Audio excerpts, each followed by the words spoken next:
后厕所共用，客厅也共用，这样子一个人一个月是。Hello，大家好，我现在人在伦敦，今天就来介绍一下我在伦敦的公寓给大家看，一个 My London Apartment Tour。欢迎，Welcome to my lovely apartment in London。这个是接下来我在伦敦1到3月的一个短租的公寓，就来分享给大家看。这边是玄关一进来的样子，然后这边是放鞋子的。然后呢，这就是我所有的鞋子，一双拖鞋，跟一双球鞋，跟一双 boots。然后呢，然后这个公寓不是只有我一个人住，所以呢，另外这个是另外我的室友的。然后这边可以挂外套，因为现在冬天，所以很多外套。那先从哪里呢？先从客厅开始好了。当然，这边就是我的客厅，有个舒服的沙发，然后我喜欢这个木质的感觉，很棒。然后还有电视，跟简单的装潢。我很喜欢房间或是一个空间里面有很多镜子，感觉 more spacious, right？ 然后这边还有一个小阳台，小阳台外面可以看到还不错的一个景，就是非常伦敦的样子。不知道这样子大家看不看得出来，我现在是住在哪一区呢？没错，是 Old Street 这一带。不过现在太冷了，我就很少待在外面。OK， 然后这边就是厨房。等一下，这边没关好。嘿，OK。然后这边就是厨房，平常吃饭我就会在这个桌子上吃饭。然后这是冰箱，因为我才刚来几天，还没有买很多东西，我就买了。我喜欢喝这个 yogurt drink， 然后一些水果 avocado， 还有花椰菜、蛋、橘子。然后这我昨天煮了麻油鸡，真的冬天超补了，吃这个喝这个很舒服。然后还有 yogurt， 还有我也很喜欢喝 sparkling water， 所以我买了几瓶 sparkling water 在这边。现在来喝一瓶好了。OK， 然后这边就是厨房啦，然后它这边还有这种烤箱间、微波炉跟单纯烤箱。然后还有洗碗机。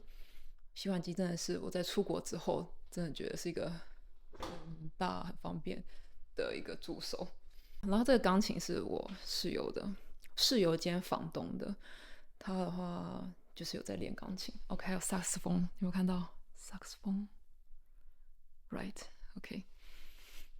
然后接下来看我的房间吧。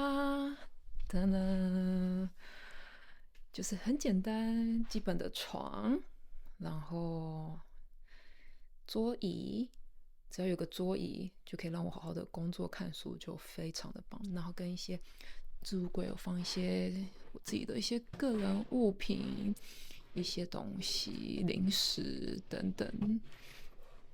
然后大概是这样。然后这个是我前几天去 Columbia Flower Market 买的一些绿植，觉得家里放一些绿植，看的心情就很好。然后还有镜子，以后我的家也要有这种大镜子，这样子你平常在换衣服的时候，就会看一下你的穿搭，然后整体的样子，就挺不错的。真的很喜欢这个公寓。大家猜猜看，我这个公寓大概多少钱？然后还有这边是我放一些我的保养品跟其他瓶瓶罐罐的东西。然后这边我就没有放什么东西，因为我喜欢把东西放在外面，然后跟就是好拿取的地方，这样比较方便跟快速的使用。然后这边就是我的衣橱，当然我几乎把全部的衣服、外套拿出来挂了，这就是我全部的衣服，然后跟一些杂物，然后还有我的攀岩鞋跟攀岩吊带，然后还有我的后背包跟瑜伽垫，然后这个电风扇是房东的，大概是这样。然后从我这边房间也可以看到外面的景色。Alright， 接下来就是去厕所了。然后另外这个是我室友的房间，就不拍了。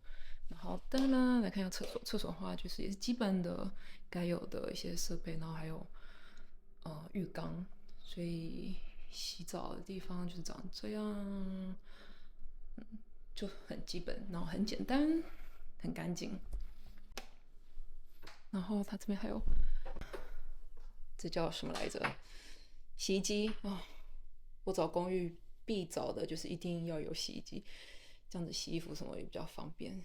然后这个还有附烘的，应该吧？我也不确定哦。它有 dry， 所以有烘的功能。OK， 来讲，接下来我就来回答大家关于就是这种公寓的问题。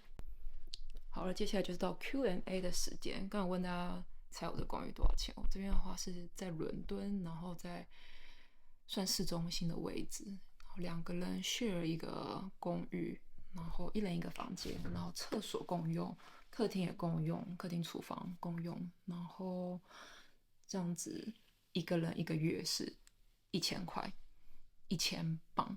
我觉得在我这个位置来讲，非常的便利性，然后加上公寓的样子，刚刚也看到了，我也觉得非常的舒服、舒适跟宽敞，然后该有的设备基本都有，然后也非常干净。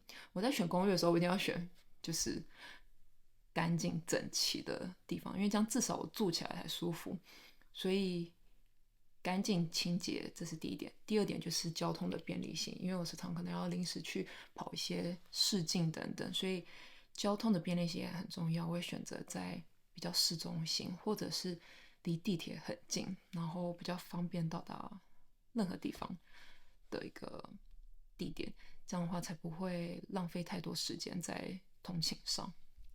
然后再来，第一干净整洁，第二就是交通便利性，第三就是价钱。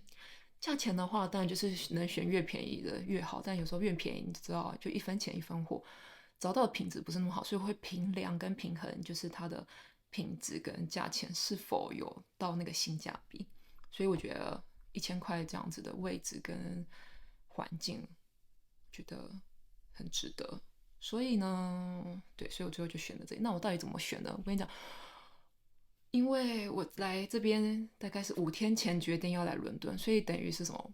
我5天前就是只有5天的时间在找伦敦的住宿。我那时候就很比较临时，但是呢，好在伦敦呢有2个地方我会去找住宿。第一就是 Spare Room， 这是一个很好的 app， 如果你在伦敦的话，很推荐用这个 app 来去找当地的一些临时的短租的，也有长租的，但我通常就是选择短租，然后那边也蛮多短租的选项。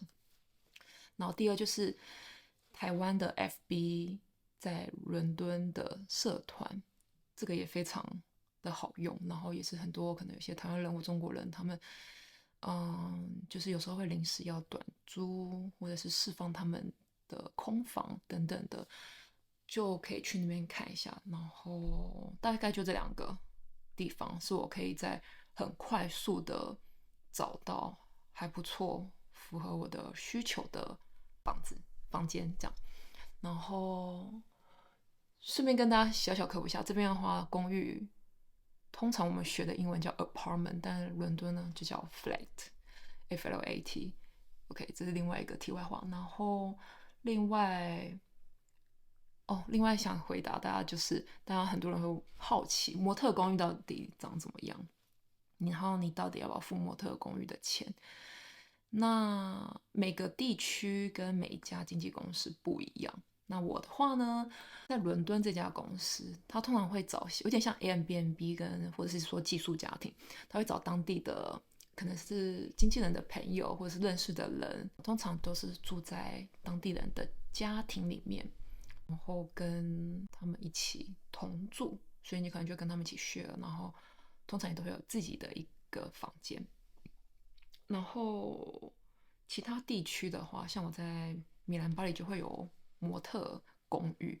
所谓模特公寓，就是顾名思义，就是模特住的公寓，就是在比如说像这样子的公寓，然后可能一个房间就会放2、3张床、4张床，有些甚至到6张床，然后就是大家一起住在一个公寓里面，然后大家一起 share 厕所，然后 share 厨房这样子。所以模特公寓大概这样。然后刚好现在手边有之前我在别的地区的模特公寓拍下的画面，刚好分享给大家看。首先大门进来，这边就是一个房间，目前2个人住在这一间，不知道大家看不看出来，它是用一个木板隔的。然后接下来这边是厨房，其实还蛮宽敞的，该有设备都有，洗衣机、冰箱。然后这边有个算蛮大的窗户，通常模特就会在窗户边这边抽烟。然后接下来去看我的房间吧，看到没？左边这边是一个暂时的木板隔层，然后这边才是真正的房间。目前我住这一间，大家可以看到目前是2张单人床，所以一个房间是2个模特住，其实还空间蛮大。我运气蛮好，现在目前就只有我一个人住，所以可以独占这个房间。然后这边晒衣空间，然后接下来是浴室，也蛮宽敞的，2个洗手盆，然后泡澡淋浴。好，所以模特的公寓大概是长这样，这其中一个范例这样子。每一家的公寓都不一样，然后规模大小等等跟规定也不太一样，通常都是男女会分开，但少数我听到就是有男女一起住的，但非常的少，大部分都是会男女分开。然后讲到这个呢，就会有一些就是可能一些小小 story，男生会带女生，或是女生会带其他男生，就是来到公寓，然后就是发生一些性行为等等的。然后所以对于其他的模特，我觉得基本可能尊重吧，不是说做爱不好，只是觉得这么多人住在一起，我觉得基本的尊重还是要有的。然后其他可能还有一些故事是在模特公寓可能发生一些可能你的东西被偷啊，这些都很常有跟常发生的事情。所以自己如果做模特公寓，我自己有住过几次，倒是没有东西被偷了，但是倒是有食物被偷吃的情况。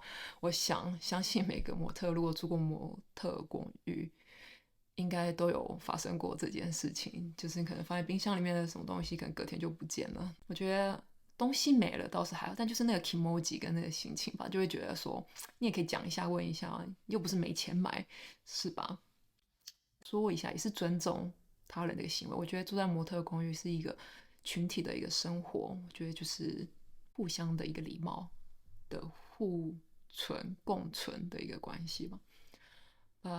anyway，然后还有我觉得住模特公寓的好处就是你想走你就随时可以走，然后你公寓算的钱就算到你要离开的那时候这样子，所以弹性就是非常的大，但相对也会稍微以就是单天的价钱来讲就会稍微比较贵。就比如说像我在这边是比较市区的，这样是1000块。那如果是跟公司帮忙找的住宿的话，可能同样也是1000块，但是可能就会住在比较远的地方，或是跟相对比较多人一起 share 的一个公寓这样。OK，所以如果大家还有什么关于模特公寓的问题，或是关于我怎么找公寓的一些小技巧等等的话，欢迎留言跟我说。那我之后可以再做一集，就是关于模特公寓的 Q&A，然后或者下次我再换另外一个地方的时候，我再介绍给大家看我的公寓长怎么样的同时，再来帮大家解惑。讲到这个，因为我每次就是在一个城市，可能就是待2、3个月，然后就是这样跑来跑去，所以我每次都要临时来找公寓。很多人问我说：“啊，你这样每次都短租，不会很贵吗？不会很累吗？”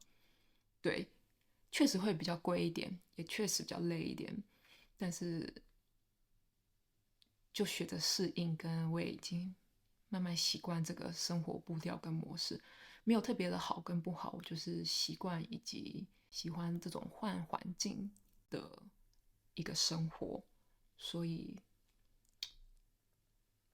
就这样。我觉得在当模特，尤其是当这种像我这样子，不是每个模特都这样，但是像我这样，就是时常要 travel 来 travel 去不同的城市地方工作，然后不同的地方短待，我觉得在我的心态上更学会了弹性吧，更弹性跟开放。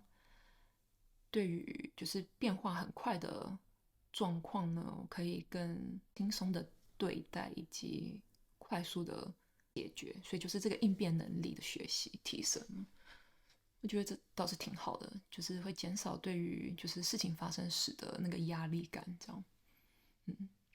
OK，今天的介绍就到这边啦，希望你们还喜欢我今天的一个简短的介绍跟一个 apartment tour。有什么问题欢迎留言跟我说，然后也记得订阅这个频道，然后按赞分享。那我们下支影片见。